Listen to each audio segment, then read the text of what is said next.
students, I am Madhumita. Welcome to my channel. Children, मैं अभी parallelly noun के साथ इन्वर्शन का टॉपिक का फर्स्ट पार्ट करवा रही हूँ, क्योंकि कुछ स्टूडेंट्स का डिमांड था कि मैम इन्वर्शन का थोड़ा बहुत आप लोग समझा दीजिए, आप समझा दीजिए. So I just start with the first part, और जैसे डिमांड होगा वैसे मैं आगे बढ़ूंगी, पर मेरा नाउन का चैप्टर्स चलते रहेगा. आज इन्वर्शन का फर्स्ट पार्ट करवा रही हूँ, सो थोड़ा सा टेंशन रखिए. Inversion, okay. सबसे पहले इन्वर्शन होता क्या है, मीनिंग क्या है. चलो, जब भी हम कोई टॉपिक करते हैं वो टॉपिक होता क्या है, उसका मीनिंग क्या है, ये देखना बहुत जरूरी है. इन्वर्शन, आप लोगों ने इन्वर्स रिलेशनशिप किया है मैथ्स में. उल्टा होता है, ऑर्डर चेंज हो जाता है. सो इन्वर्शन इंग्लिश ग्रामर में सेम है. You know, order changes, change of order. ठीक है, इन्वर्ट करना. इन्वर्ट से इन्वर्शन, इन्वर्ट मतलब टू चेंज ऑर्डर. रिवर्सल, ठीक है, रिवर्स कर देंगे. क्या रिवर्स करेंगे, किस चीज का ऑर्डर हम चेंज करेंगे, किसको रिवर्स कर देंगे, उल्टा कर देंगे, वो अभी हम देखेंगे कि क्या चीज है जो हम उल्टा करेंगे, रिवर्स करेंगे. बहुत बहुत आसान है स्टूडेंट्स. नॉर्मली मैंने क्या कहा कि सब्जेक्ट फिर वर्ब का असर अगर किसी चीज पे पड़ेगा तो ऑब्जेक्ट आ जाता है. नॉर्मल सेंटेंस का स्ट्रक्चर मैंने आप लोगों को बताया था कि सब्जेक्ट प्लस वर्ब का असर पड़ेगा तो ऑब्जेक्ट. यानी कि रफली मैंने आप लोगों को बताया था कि सब्जेक्ट फिर वर्ब. नॉर्मली सेंटेंस में सब्जेक्ट आएगा फिर वर्ब आएगा, पर जहां इन्वर्शन होगा मैंने क्या कहा, ऑर्डर को चेंज कर देंगे, रिवर्स कर देंगे, तो तब सब्जेक्ट और वर्ब नहीं होगा, वर्ब इधर आ जाएगा और सब्जेक्ट इधर चला जाएगा. यही इन्वर्ट हो रहा है, यही ऑर्डर को चेंज करने का मतलब है. दिस इज हाउ रिवर्स करते हैं, this is how we change the order. So क्या हो जाएगा, ये verb plus subject. Subject plus verb नहीं होगा. इन्वर्शन में क्या होता है, वर्ब प्लस सब्जेक्ट, वर्ब के बाद आएगा सब्जेक्ट. अभी आप लोग पूछेंगे ऐसा हम क्यों करेंगे, व्हाई इज दिस रिक्वायर्ड, क्यों करते हैं हम, क्यों इन्वर्ट करते हैं, जरूरत क्या है. चिल्ड्रन देखिए, कई सारे रीजंस हैं. एक तो इन्वर्शन जो है बड़ा फॉर्मल है. फॉर्मल मतलब ऑफिशियल. सो इन्वर्शन फॉर्मल पर्पस के लिए करते हैं, ऑफिशियल पर्पस बहुत फॉर्मल है. एम्फेसिस देने के लिए, स्ट्रेस डालने के लिए सेंटेंस पे, कभी कभार जब हमें चाहिए कि बहुत ज्यादा फोर्स डाले, स्ट्रेस डाले, तो हम इन्वर्शन करते हैं. कैसे फोर्स डालते हैं, कैसे एम्फेसाइज किया जाता है, वो मैं इन्वर्शन के चैप्टर में आप लोगों को बताऊंगी. सो फॉर्मल, एम्फेसाइज, जोर डालने के लिए हम इन्वर्शन करते हैं. चिल्ड्रन, पोएट्स पोएटिक एक्सप्रेशन या ड्रामेटाइज करने के लिए इन्वर्शन की जरूरत होती है. वो कैसे होता है वो भी मैं बताऊंगी जब मैं एग्जांपल्स लूंगी और सेंटेंस का स्ट्रक्चर दिखाऊंगी तब. यानी कि पोएटिक एक्सप्रेशन के लिए, ड्रामेटाइज करने के लिए, ठीक है, पोएटिक वे से एक्सप्रेस करने के लिए पोएटिक एक्सप्रेशन, ड्रामेटिक वे से हम सेंटेंस को लिखना चाहे तो हम इन्वर्जन करते हैं. तो आपको ये समझ में आ गया इन्वर्जन क्या है. नॉर्मल क्या ऑर्डर होता है, सब्जेक्ट के बाद वर्ब आता है, लेकिन जब हम इन्वर्ट करते क्या करते हैं, यूं कर देते हैं, we just change the order change करते हैं, रिवर्स कर देते हैं, पहले वर्ब फिर सब्जेक्ट. फाइन, इन्वर्जन कैसे करते हैं. सेकंड क्वेश्चन क्या है मेरा, क्यों करते हैं ऐसा. नॉर्मली तो सब्जेक्ट प्लस वर्ब ही करते हैं. Why do we do it, क्यों का उत्तर ये है कि ये बड़ा फॉर्मल सा लैंग्वेज है और एम्फसाइज, जोर डालने के लिए हम करते हैं, पोएटिक एक्सप्रेशंस के लिए, ड्रामेटाइज करने के लिए, तब जाके हम क्या करते हैं, इन्वर्शन को यूज करते हैं. चिल्ड्रन देखिए, मेरा थर्ड पॉइंट ये है जनरली आप देखेंगे कि क्वेश्चंस जब हम करते हैं ना, क्वेश्चंस मतलब क्वेश्चन मार्क जहां आएगा, क्वेश्चन मार्क सवाल चिन्ह जब करेंगे, सवाल जब करते हैं क्वेश्चंस के साथ, आप देखोगे कि इन्वर्जन का यूज होता है, इन्वर्जन का यूज होता है। ओके, व्हेन वी क्वेश्चन, जब हम क्वेश्चन करते हैं, ये क्वेश्चन मार्क जब रहता है तब, और इससे आपको एग्जाम के लिए बहुत इंपॉर्टेंट है।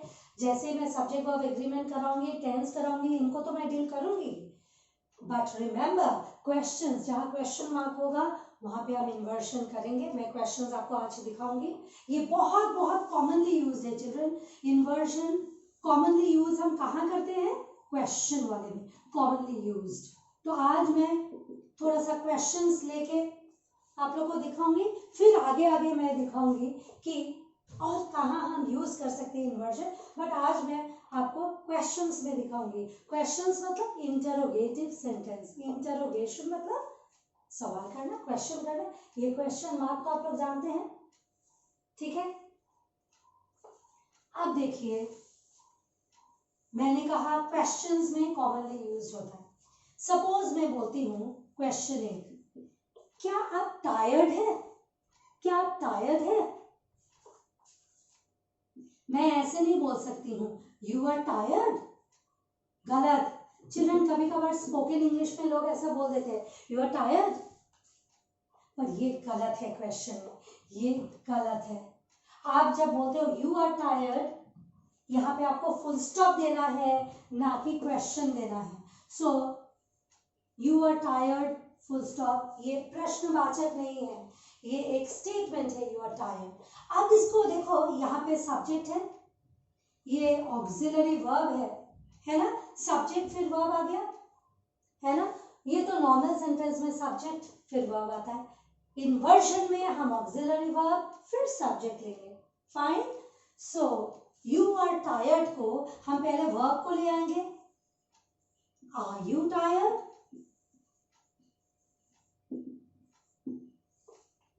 फाइन, आर यू टायर्ड, क्या कहा मैंने, आर यू टायर्ड। अच्छा, अगर मैं बोलना चाहती हूँ क्या वह खुश है, he is happy, he is happy बोल के आप क्वेश्चन नहीं कर सकते हो, पहले ऑक्सिलरी वर्ब लाइए इज, फिर सब्जेक्ट लाइए ही, हैप्पी, क्या वह खुश है, इज ही हैप्पी। फाइन, सो हमने क्या देखा, फर्स्ट क्वेश्चन में आइए, पहले हमने ऑक्सिलरी वर्ब देखा, ऑक्सिलरी वर्ब, ऑक्सिलरी, ऑक्सिलरी मतलब हेल्पिंग वर्ब, ऑक्सिलरी वर्ब देखा, वर्ब, फिर हमने देखा सब्जेक्ट। चूंकि यू प्लूरल फॉर्म है इसलिए हमने प्लूरल ऑक्सिलरी वर्ब लगाया है आर। फिर देखिए, ये फिर ऑक्सिलरी वर्ब, फिर यहाँ पे आ गया सब्जेक्ट ही, जैसे यहाँ पे यू सब्जेक्ट था, यहाँ पे ही सब्जेक्ट, सब्जेक्ट को मैं एस लिखूंगी। फाइन, इज ही हैप्पी, क्या वो खुश है। अब हमने इज क्यों लगाया, क्योंकि ही सिंगुलर है, तो सिंगुलर के साथ तो सिंगुलर ही वर्ब जुड़ेगा, ये प्लूरल फॉर्म है इसलिए प्लूरल ही वर्ब लगाया, इज ही हैप्पी। अब और एक क्वेश्चन,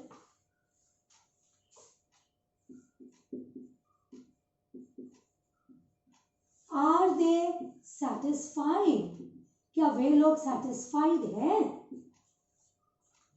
तो फिर देखिए ये क्या है, आर ऑक्सिलरी वर्ब है, दे क्या है, सब्जेक्ट है। Fine, so this is auxiliary verb और ये है मेरा सब्जेक्ट, क्या वे खुश है। अब दे क्या है, प्लूरल है, प्लूरल के साथ प्लूरल वर्ब, ठीक है, यस और नो। सिंगुलर के साथ सिंगुलर वर्ब, प्लूरल के साथ प्लूरल वर्ब, ये प्लूरल है, प्लूरल के साथ प्लूरल वर्ब, सब्जेक्ट, ये सब्जेक्ट है, मैंने कहा था जो सब्जेक्ट प्लूरल फॉर्म है, ये सब्जेक्ट सिंगुलर फॉर्म है, सिंगुलर वर्ब, ये सब्जेक्ट प्लूरल है तो प्लूरल वर्ब। फाइन, फिर एम के साथ ले लेते हैं,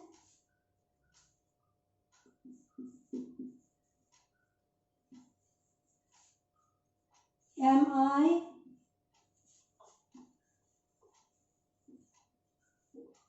एनर्जेटिक, क्या मैं एनर्जेटिक हूं? आपको ये पता है कि आई सब्जेक्ट के साथ एस लिखे या एसयूबी सब्जेक्ट के साथ ऑक्सिलरी वर्ब हमेशा एम आता है। सो हमने इन सब में क्या देखा? पहले सब्जेक्ट फिर वर्ब। ये नॉर्मल सेंटेंस में पहले सब्जेक्ट फिर वर्ब। जैसे ही आप सवाल करोगे क्वेश्चन मार्क, तो हम पहले ऑक्सिलरी वर्ब फिर सब्जेक्ट। हमने सवाल किया, पहले ऑक्सिलरी वर्ब फिर सब्जेक्ट, सवाल किया ऑक्सिलरी वर्ब सब्जेक्ट, सवाल किया ऑक्सिलरी वर्ब सब्जेक्ट। आसान है। ये तो सारा मैंने प्रेजेंट वर्तमान में लिया। अब मैं पास्ट में भी ले सकती हूँ। Was he positive in his approach? Was he positive in his approach? क्या वो उसके अप्रोच में पॉजिटिव था, आशावादी था? तो फिर देखिए ऑक्सिलरी वर्ब फिर सब्जेक्ट, ना कि सब्जेक्ट फिर वर्ब। नॉर्मली क्या होता है सेंटेंस में? पहले सब्जेक्ट फिर वर्ब। इन्वर्शन में क्या होता है? पहले वर्ब फिर सब्जेक्ट। ठीक है। फिर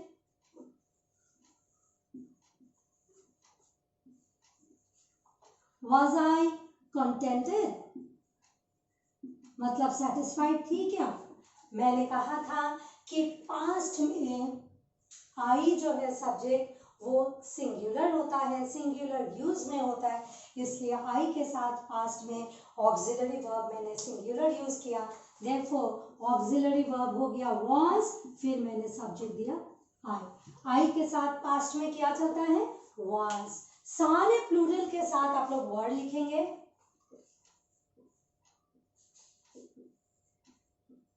Were we anxious? Were we worried? क्या हम चिंता में थे? Were you worried या were we worried? You हो जाए, we हो जाए, they हो जाए, ये सारे प्लूरल सब्जेक्ट्स के साथ प्लूरल वर्ब लेंगे were। यानी कि पहले ऑक्सिलरी वर्ब फिर सब्जेक्ट फिर आगे जो भी है। देयरफॉर इन्वर्शन में क्या होता है? पहले वर्ब फिर सब्जेक्ट। ठीक है। अभी और एक से example, am I delivering a lecture? क्या मैं लेक्चर डिलीवर कर रही हूं? अब क्या है? सबसे पहले देखिए फिर ऑक्सिलरी वर्ब आ गया, फिर आ गया सब्जेक्ट, फिर वर्ब। ठीक है। सो एम आई डूइंग समथिंग, सब वर्ब फिर सब्जेक्ट। जहां क्वेश्चन मार्क हो पहले वर्ब फिर सब्जेक्ट। ओके। और एक एग्जांपल ले लीजिए, is he completing his assignment? अब क्या होगा? Is he completing his assignment? Is he completing his assignment? क्या होगा? Is हो गया auxiliary verb, फिर हो गया subject। चाहे वो कंटिन्यूअस फॉर्म में हो, चाहे वो प्रेजेंट फॉर्म में हो, चाहे वो पास्ट फॉर्म में हो, कैसा भी फॉर्म में हो, इन्वर्जन का जब हम क्वेश्चन यूज करते हैं, इन्वर्जन में क्या होता है? पहले वर्ब फिर सब्जेक्ट। फाइन। अच्छा, अभी W8 से एक आउट करके मैं दिखाती हूँ। सपोज मैं बोलती हूँ when he will come, क्या ये सही है? when he will come गलत। ये स्टूडेंट्स मैंने आप लोगों को बेसिक में कहा था was, will, would, shall, should, can, could, ये क्या होता है? मॉडल वर्ब्स है ना? will, would, can, could, shall, should, ये सब मॉडल्स है ना। और आप लोग को पता है कि मॉडल्स के बाद V1 यूज करना होता है। When he will come, ये क्वेश्चन मार्क नहीं हो सकता है, गलत हो गया। तो हमें क्या करना है, when मॉडल्स भी हेल्पिंग वर्ब है children, models are also helping verbs. So पहले हेल्पिंग वर्ब को लाएंगे, ऑक्सिलरी वर्ब को, फिर सब्जेक्ट को। when he will come is wrong English, हम क्या करेंगे, when will he come। अब जाके आप क्वेश्चन यूज कर सकते हो, when will he come, ठीक है। वह कब रिटर्न होगा, when will he return, ठीक है। तो पहले ऑक्सिलरी फिर सब्जेक्ट, ऑक्सिलरी वर्ब फिर सब्जेक्ट, ऑक्सिलरी वर्ब फिर सब्जेक्ट। क्वेश्चन में हमेशा ऐसा ही होता है, ठीक है। अब और क्वेश्चंस W8 से, सपोज मैं बोलती हूँ what does his father do, question mark है, ये क्वेश्चन है। तो व्हाट क्वेश्चन वर्ड है, तो सबसे पहले ऑक्सिलरी वर्ब दे दीजिए, उसके बाद सब्जेक्ट। फाइन। अब देखिए जहां डज आएगा यहाँ पे डज नहीं आएगा, what does his father do, ठीक है। ये क्या था, V5 के साथ V1 first form of the verb चलेगा। What does his father, does नहीं होगा, what does his father do, ठीक है। नेक्स्ट अगर मैं बोलती हूं what does the student write, वो स्टूडेंट क्या लिखता है। फिर देखिए व्हाट के बाद पहले आपको ऑक्सिलरी वर्ब देना है, फिर सब्जेक्ट देना है, फाइन। और यहाँ डज आ गया, V5 आ गया, क्योंकि वो स्टूडेंट के लिए आया है, स्टूडेंट सिंगुलर है। जहां पहला V5 आएगा बाद में V1 आएगा, ना कि V5। What does the student rights नहीं होगा, इस स्टूडेंट के लिए हमने डज यूज किया, फादर के लिए हमने डज यूज किया, ठीक है। नाउ प्लूरल लेके देखते हैं, व्हाट डू दे प्ले, वह क्या खेलते हैं, ठीक है। So what they do play तो नहीं होगा, पहले ऑक्सिलरी वर्ब फिर सब्जेक्ट। अब यहाँ पे डू क्यों आया, वाई डू, बिकॉज हम किस सब्जेक्ट के बारे में बात कर रहे हैं, plural subject they.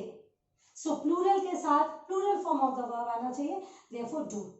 What do they play, वह क्या खेलते हैं, what do they play, fine.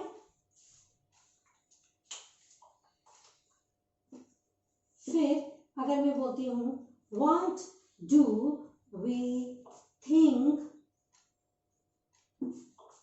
About the topic, कोई भी एक टॉपिक है। So what do we think about the topic. फिर देखिए ऑक्सिलरी वर्ब इज डू और सब्जेक्ट आ गया वी। अब चूंकि सब्जेक्ट प्लूरल है, फिर हमने डू यूज किया।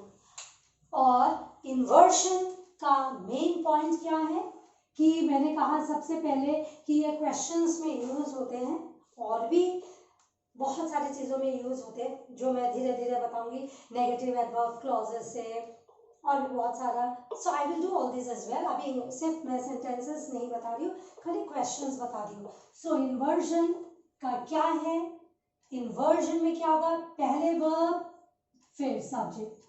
हर एक में आप लोगों ने देखा होगा पहले वर्ब फिर सब्जेक्ट, पहले वर्ब फिर सब्जेक्ट, पहले वर्ब फिर subject, verb subject, verb subject, auxiliary verb subject, auxiliary verb subject. Similarly इधर भी इधर भी। अगर सब्जेक्ट सिंगुलर तो auxiliary verb singular, subject singular verb singular, plural है तो वर्ब भी प्लूरल है। यहाँ आई प्रेजेंट में, प्रेजेंट कंटिन्यूअस में है तो एम आ गया, ही सिंगुलर है तो इज आ गया, व्हेन ही विल नहीं होगा, व्हेन विल ही हो जाएगा। सो हमने क्या देखा अभी, क्या देखा कि इन्वर्शन में पहले हम क्या करते हैं, इन्वर्शन में सबसे पहले वर्ब लाते हैं फिर सब्जेक्ट लाते हैं। सपोज एक W8 से पास्ट का लेते हैं, What did the teacher, what did the teacher say?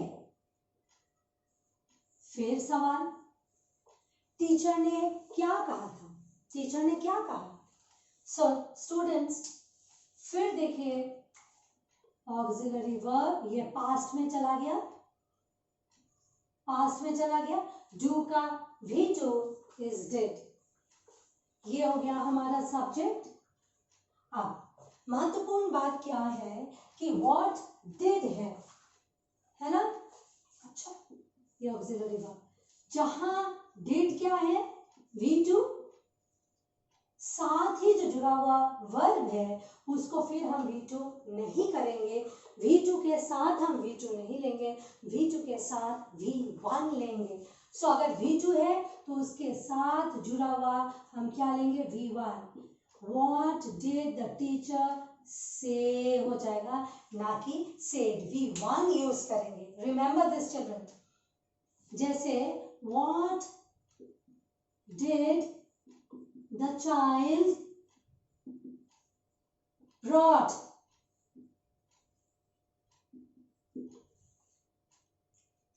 ये तो हमारा ठीक है कि पहले ऑक्सिलरी वर्ब दिया है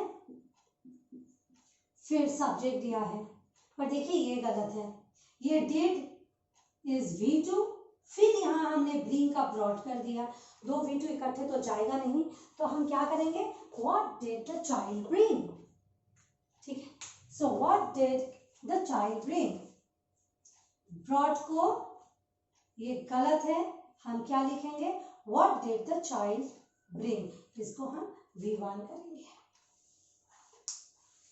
फाइन फाइन। अच्छा एक विल से हम शुरू करके देखते हैं सेंटेंस को, will say, model will future को दिखाते हुए कि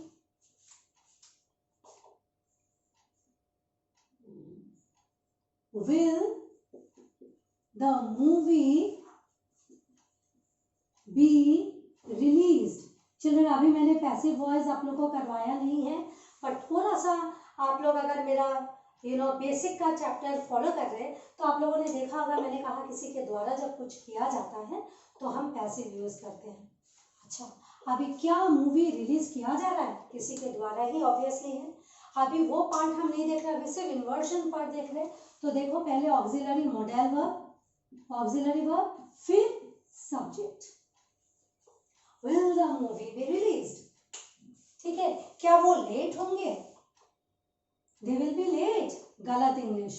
अगर मैं बोलती हूं कि दे विल बी लेट, गलत, क्यों, अभी से ऐसा सवाल नहीं करना, ऐसे में सवाल नहीं होता है।